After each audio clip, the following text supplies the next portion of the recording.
สบายดีท่านผู้ชมมาเลยพี่น้องกินหอยเด้อกินหอยนะพี่น้องกล้องไม่อยากแจ้งไปไรท่านผู้ชม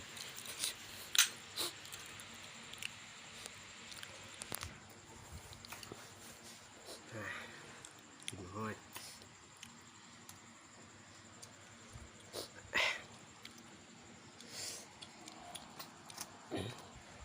นี่พักพี่น้อง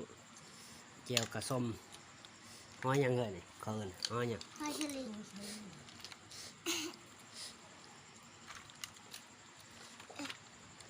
หอยเชอรี่กินได้เด้อพี่น้องกินเนี่ยนะใครมันก็ได้เด้อบ่เบื่อเนาะเอาจากตรงแช่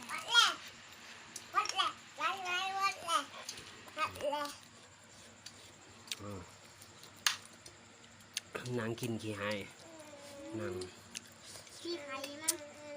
เท้านากินเสียออกมานากินแต่เสียออกมากะโพวินพี่น้อง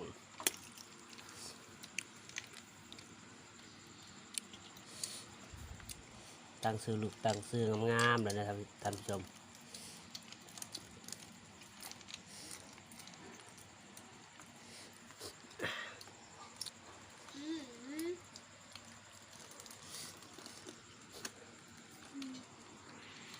กินนะมึงเบิ้งบริเพชร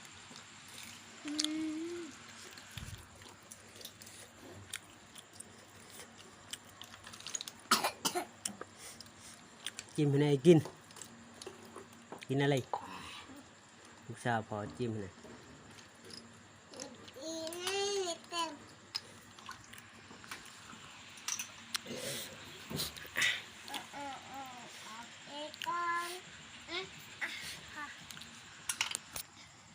นี่แหละของแซ่บ นี่ละโครงเสพหวยนานนี่ละ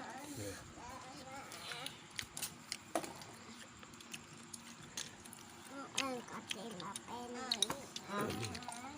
เต็มนะอัดแน่นเลยพอแล้วเต็มน่าจะต้องใส่อีกไว้กินหมดกินมาข้าวชิ้นเช้าแล้วลูกเผ็ดแจ่วกับเผ็ดพะโล้พี่น้องเอ้ยกินยังไงก็ลูก ไม่เอาไปได้นี่บอแมนคูณมาอยู่ นี่เวลาให้พอนี่มักนะ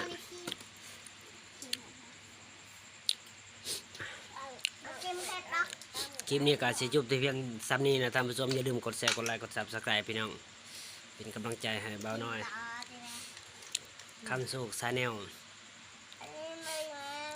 บ๊ายบายยูสโก